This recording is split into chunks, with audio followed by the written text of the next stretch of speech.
Hey guys, आज हम एक प्राचीन भूमिगत मंदिर में जा रहे हैं। लेकिन ये मंदिर भारत में नहीं बल्कि इंडोनेशिया देश में है। हाँ, मैं इंडोनेशिया देश के सांबिसारी नामक एक छोटे से गांव में गाड़ी चला रहा हूँ। आइए इस भूमिगत मंदिर पर एक नजर डालें और देखें कि इसमें क्या है।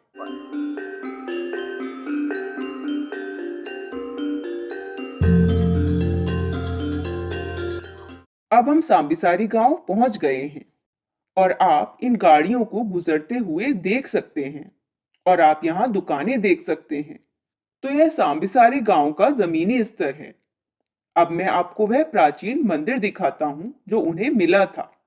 और आप देख सकते हैं कि वह प्राचीन मंदिर है और यह सांबिसारी गांव के जमीनी स्तर से लगभग 50 फीट नीचे है। यह प्राचीन मंदिर है जिसे कैंडी सांबिसारी कहा जाता है।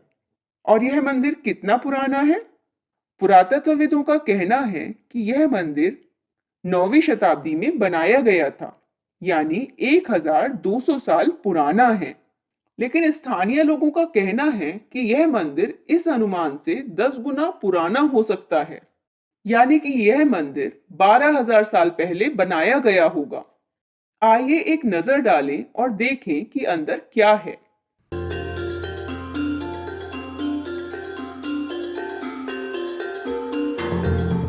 तो यहाँ आप यह मूर्ति देख सकते हैं। वह कौन है? वह हिंदू मातृ देवी हैं जिन्हें दुर्गा कहा जाता है।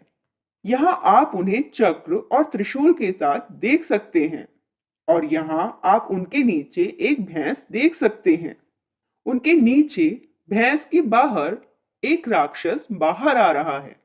इस राक्षस को महिषासुर कहा जाता है और माँ देवी दुर्गा राक्षस का वध कर रही हैं। अब यह पुष्टि करता है कि यह एक हिंदू मंदिर है। और इसके बारे में अजीब बात वास्तव में यह मूर्ति नहीं है, बल्कि जो इसके शीर्ष पर बना है वह है। यह आकृति कौन है? इस आकृति को काल कहा जाता है। अब हिंदू धर्म में काल क्या है? यह समय ही है और यह नक्काशी इस प्राचीन मंदिर के लिए बिल्कुल उपयुक्त है। क्यों? यह एक बहुत ही दिलचस्प कहानी है। वर्ष 1966 में, यानी लगभग 50 वर्ष पहले, इस जमीन के टुकड़े का मालिक एक किसान जमीन जोत रहा था और उसका हल किसी चीज में फंस गया। उसने हल को हिलाने की पूरी कोशिश की, लेकिन हल 1 इंच भी नहीं हिला। उसने खुदाई शुरू की और अंदर जो मिला वह चौंकाने वाला था। उसे अंदर क्या मिला?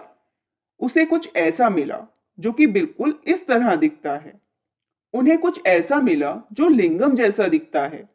शीर्ष पर एक सिलेंडर और उसके नीचे एक वर्गाकार आधार। क्या उसे कोई लिंगम मिला था? क्या उसका हल किसी लिंगम के ऊपर फंस गया? नहीं, यह कोई लिंगम नहीं था।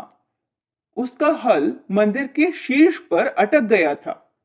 जैसा कि आप देख सकते हैं, यह बिल्कुल लिंगम जैसा ही दिखता है ना? लेकिन उसका हल फंस गया था। जल्द ही इसकी जानकारी गांव वालों को होने लगी और वे सैकड़ों की संख्या में आने लगे और उन्होंने इस मंदिर का पता लगाना शुरू कर दिया। और यह मंदिर धरती से बाहर निकलने लगा और इंडोनेशियाई सरकार को इसकी भनक लग गई और वे अंदर आए और कहा कि यह एक राष्ट्रीय खजाना है। यह एक अद्भुत प्राचीन मंदिर है जो सरकार का है और उन्होंने जमीन का यह टुकड़ा ले लिया, या कम से कम वे जमीन का यह टुकड़ा किसान से लेना चाहते थे। किसान जमीन का यह टुकड़ा सरकार को नहीं देना चाहता था। पर क्यों? क्योंकि उन्होंने कहा कि यह स्वर्ण उपज की भूमि है, जिसका अर्थ है कि वह साल में 3 बार चावल की खेती करने में सक्षम था। और भूमि के इस टुकड़े में, जो कि मंदिर के ठीक ऊपर था, फसलें हमेशा भूमि के किसी भी अन्य टुकड़े से 3 गुना ज्यादा बढ़ रही थीं। तो उसे जमीन के इस टुकड़े में तिगुनी उपज, सुनहरी उपज मिल रही थी। इसलिए वह जमीन का यह टुकड़ा सरकार को नहीं देना चाहता था, लेकिन उसे यह जमीन सरकार को देनी पड़ी। अब यह कहा गया कि ग्रामीणों को हमेशा आश्चर्य होता था कि भूमि का यह टुकड़ा सुनहरी उपज क्यों देता है। यह सामान्य भूमि से 3 गुना अधिक फसल कैसे दे रहा था? क्या इस भूमि में कुछ खास था? और क्या यह संभव है कि इस मंदिर की मूर्तियां किसी तरह से स्वर्णोपज के लिए जिम्मेदार हों? आइए इस मूर्ति को देखें। ये भगवान गणेश हैं और यहाँ आप उन्हें आरामदायक स्थिति में बैठे हुए देख सकते हैं। यदि आप नीचे देखें तो वे वास्तव में कमल के फूल पर बैठे हैं और उनके मुकुट पर आप अर्धचंद्र देख सकते हैं। लेकिन यह महत्वपूर्ण हिस्सा नहीं है। यहाँ भी महत्वपूर्ण हिस्सा फिर से काल, समय ही है।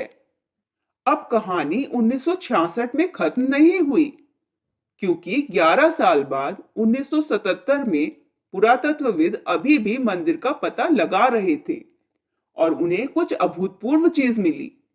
पुरातत्ववेत्ता को शुद्ध सोने से बनी एक प्लेट मिली और इस प्लेट पर एक अजीब शिलालेख था। इस शिलालेख में संस्कृत में केवल 3 शब्द लिखे थे। इसमें क्या लिखा था? ओम शिव स्थान। इसका अर्थ है शिव का पवित्र घर। इंडोनेशिया के इतिहास में यह बहुत दुर्लभ है, क्योंकि इंडोनेशिया में शिलालेख स्वयं ही बहुत दुर्लभ हैं। आप आमतौर पर शिलालेख नहीं देखते हैं, और यदि आप शिलालेख देखते भी हैं तो आपको वे केवल पत्थर पर ही दिखेंगे। लेकिन यह एक सोने की तश्तरी में पाया गया और यह मंदिर में दबा हुआ था। ये शब्द शुद्ध सोने की प्लेट पर क्यों उकेरे गए थे? और इस गूढ़ वाक्यांश का अर्थ क्या है? भगवान शिव का पवित्र घर? आइए अब इस मंदिर के मुख्य कक्ष के अंदर चलें और देखें कि हमें क्या मिल सकता है।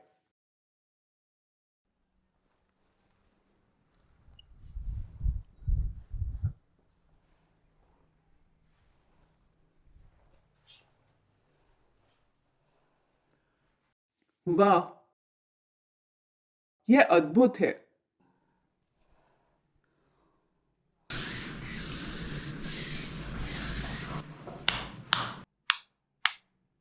इस लिंगम में जरूर कुछ अजीब है।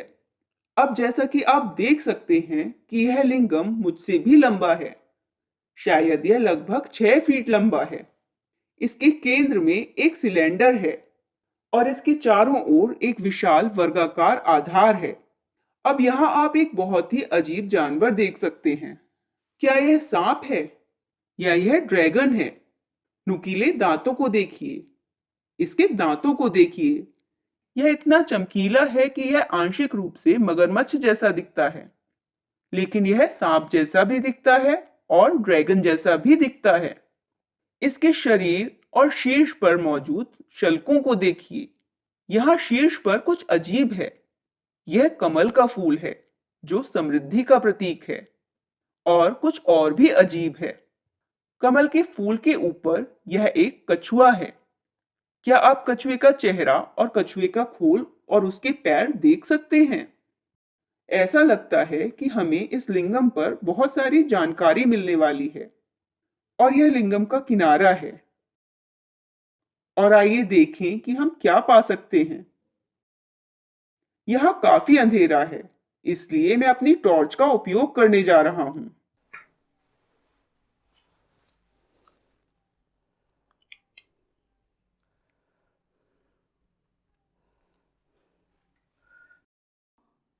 अब इस लिंगम के नीचे कई पहलू हैं और इसके शीर्ष पर आप इस रेखा को देख सकते हैं।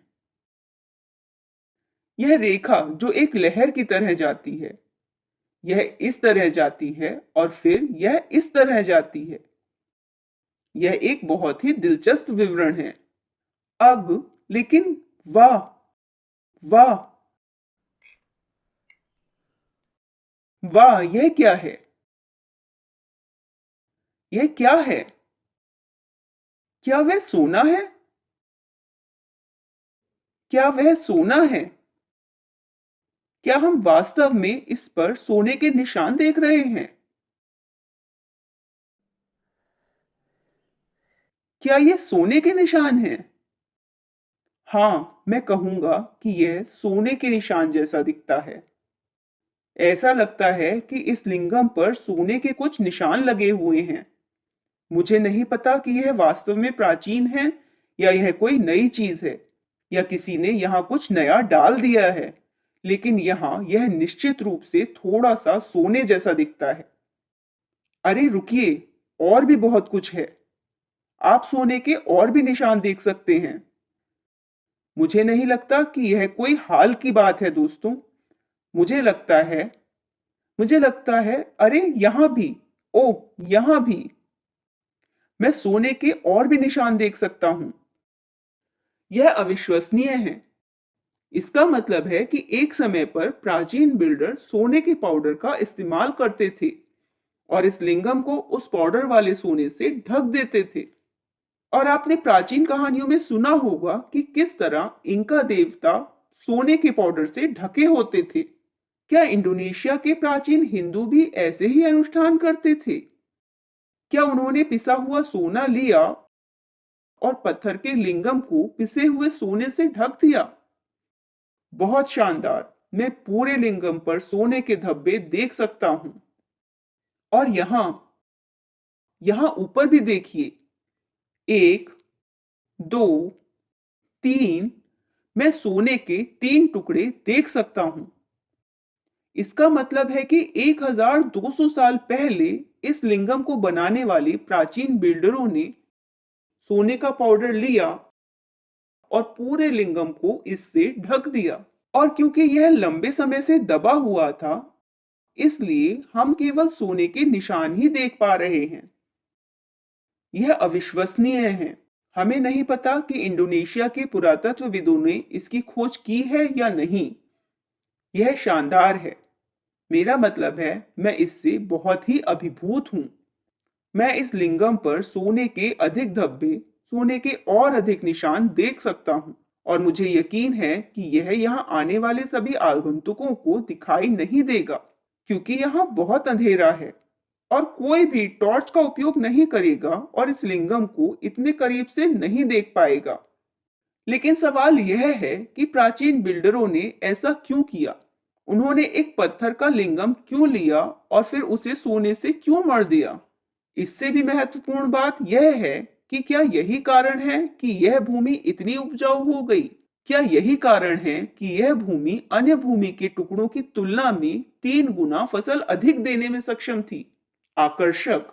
मुझे आशा है कि आप समझ सकते हैं कि मैं अभी क्या महसूस कर रहा हूं। जब हमने इस मंदिर में प्रवेश किया तो सोने की अवधारणा बार बार आई। सबसे पहले हमें एहसास हुआ कि उन्हें सोने से बनी एक प्लेट मिली है।